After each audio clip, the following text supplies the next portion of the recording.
路飞在和卡塔古力来来往往对决中吃了几次亏之后，终于悟透了卡塔古力的能力。他启动4档，一招冤枉枪正面命中卡塔古力。卡塔古力没有像之前一样躲开，而是应接了路飞这一招。这一下更证实了路飞的猜想：卡塔古力虽然厉害，但是并不是无敌的。武装色霸气明明可以打中自然系的尸体，却穿过了卡塔古力的身体，击不中他。路飞本以为是他的攻击对卡塔古力无效，卡塔古力厉害到可以躲开武装色霸气，但是他现在意识到自己想错了。武装色霸气之所以打不中卡塔古力，那是因为卡塔古力真正厉害的不是果实能力，而是见闻色霸气。卡塔古力用预知未来的见闻色霸气预判到了路飞的攻击，然后提前将自己的身体糯米化躲开，所以路飞根本打不中他。路飞用4档冲到卡塔古力面前，连续几个重击把卡塔古力打得头破血流。你的武装色霸气虽然强，但是4档是绝对不会输的。路飞一招狮子火箭炮击中卡塔古力的胸口，卡塔古力后撤几步后呕出一口鲜血。接着路飞又接上一招大蛇炮，这招的厉害之处在于路飞的手臂像蛇一样在空中无规则变换方向，卡塔古力的见闻色霸气很难预判到他出拳的方向。果然这一招很奏效，一拳就击中了卡塔古力的肚子，卡塔古力被击飞10几米，但这个家伙用自己的后腰硬生生撑住身体，没有倒下，站稳脚跟后上身像装了弹簧一样弹了起来。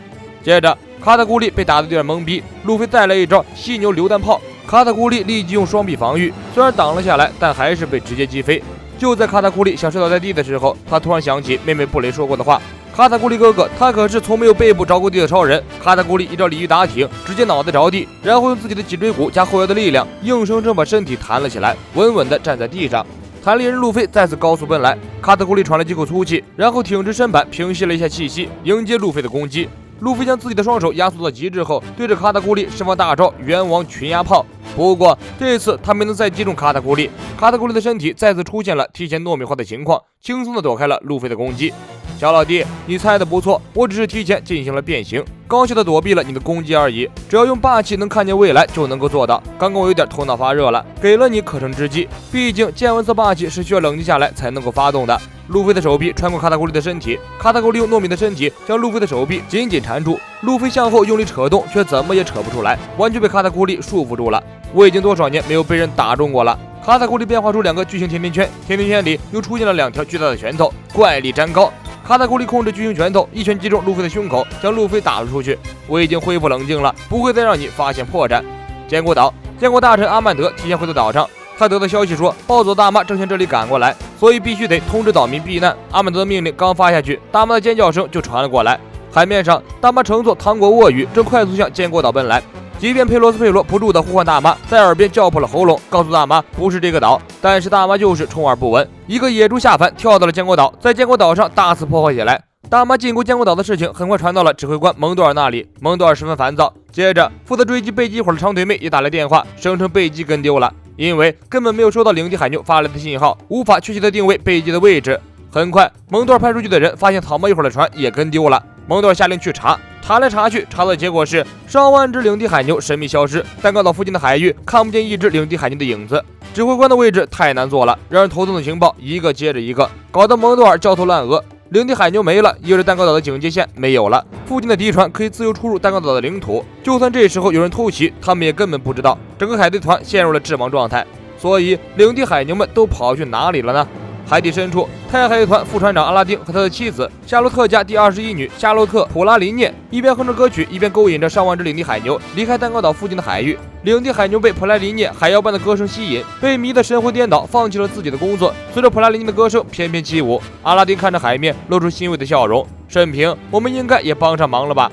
卡塔古力恢复了状态，让路飞再次陷入苦战之中。4档对卡塔古力的威胁已经不在，路飞再次回到被卡塔古力摁在地上摩擦的尴尬局面。穷则思变，如果被虐成这般狗样，再不想想办法，那也太对不起广大粉丝了。最重要的是，动漫组如果再继续拖剧情，实在是有点缺德了。路飞开始思考应对的办法。卡塔古力冷漠地告诉路飞，没用的，只要我能保持冷静，你就赢不了。路飞不服软，他坚信卡塔古力还会露出破绽，只要不断地对他攻击，就一定有机会重创到他。卡塔古力低声说道：“你是不是缩小了？”路飞一愣，随即想到自己的4档是有时间限制的，在空中来了个紧急刹车。多谢你告诉我呀，溜了。4档一旦漏气，路飞10分钟之内无法使用霸气，所以必须要和卡塔库利保持距离。卡尔也愣住了，原来你这招有时间限制啊！早说呀，那我不捶你一顿！卡尔化身糯米，在地面之下快速移动，追着路飞屁股后面跟上。路飞泄了一口气后变回正常形态，转身一看，卡塔库利急速追来，吓得拼命的跑。现在可是没有霸气，被他逮住，那还不得往死里打？卡塔库利再次使用怪力年糕，两个大拳头瞄着路飞就砸了过来。可惜呀，这么快就结束了。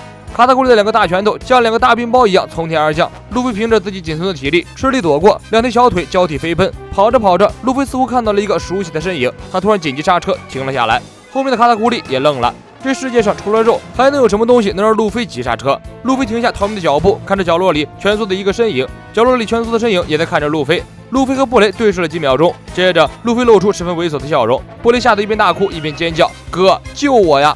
卡塔库利听见声音后立即奔向布雷，路飞迅速扫视了一下周围的镜子，然后抓着布雷跳入最近的一个镜子里。卡塔库利赶过来后立即出手，但还是慢了一步，他一拳砸碎了镜子，没有抓到路飞。该死的！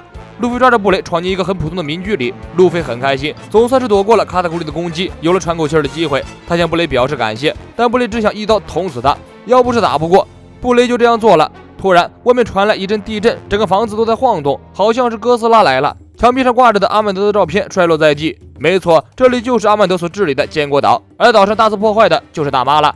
要说路飞和大妈也是孽缘很深，连这都能偶遇在一起，这缘分应该是上辈子修来的吧？容不得路飞和布雷做反应，整个房间的屋顶连同四周的墙壁裂开了一条巨大的口子，轰隆一声，房子被大妈一把掀了起来。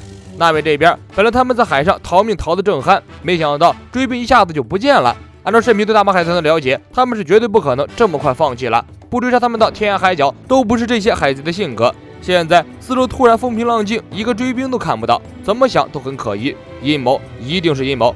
阿拉丁和普拉林涅在海底做的事情，慎平等人当然不会知道，他们只当这是大妈海豚引人深入的陷阱。不过现在他们也不可能逃命，他们必须到巧克力岛去接应山治还有路飞，就算是陷阱也必须要铤而走险。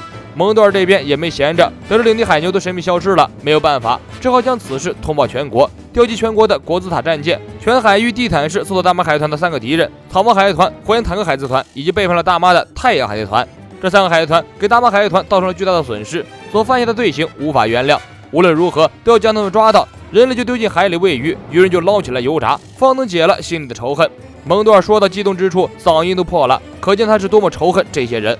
万国托兰特全国战士倾巢出动，杀气腾腾，乘坐战舰从大海上散开，岛民们议论纷纷，这咋的了？又出去搞侵略了？巧克力岛，山治他们还在加班加点的赶着结婚蛋糕。突然，门外传来一阵十分嘈杂的吵闹声，山治等人丝毫没有在意，只当是有人在外面打架斗殴。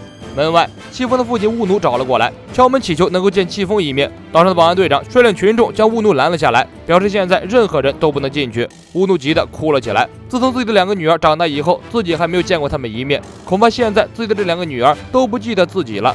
不管乌奴怎么可怜哀求，众人就是不让乌奴进到工厂里。忙碌的布林接到姐姐布雷打来的电话，布雷笑得阴森森的，声称自己有听到草帽一伙的机密的情报。此言一出，山治、布林、戚风全部愣在原地。布林赶忙询问细节，布雷告诉布林，他在镜子当中偷听到草帽一伙的船长路飞要在凌晨1点钟左右赶到他们所在的巧克力岛与伙伴们会合。山治看了一眼墙上的钟表，现在时间是下午4点，他想不明白为什么路飞要来巧克力岛上，因为他们事先已经计划好将要在海上进行蛋糕的交接工作。山治不知道的是，路飞已经将3级号上的全部镜子都打碎了。他如果有办法逃离镜世界，并且走最短的捷径和伙伴们相遇，就只能来巧克力岛和娜美、山治等人会合了。布雷突然阴险一笑，不过草帽那小子是来不了了，因为他现在正在单挑卡塔库利哥哥，结局可以预料，他必死无疑。山治的脸上露出担忧的神情。现在是下午4点，也就是说9个小时之后，草帽一会儿就会到达巧克力岛。那时候追杀他们的大妈和佩罗斯佩罗也会抵达。布雷特意交代布林，绝对不能有任何闪失，阻止大妈的重任就交给他了。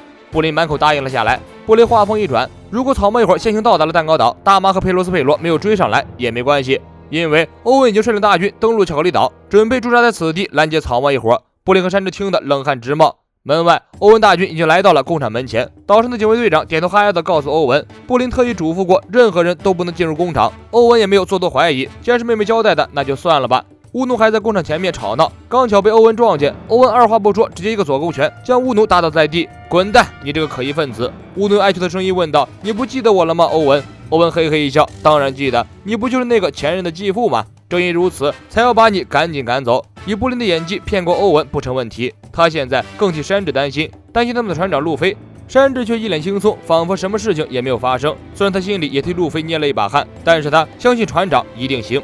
你不害怕吗？你们的船长草帽单挑的可是悬赏金超过10亿的卡塔库利哥哥，他可是从来没有失败过的人物。山治自信一笑，那么今天他就要第一次尝一尝失败的滋味了。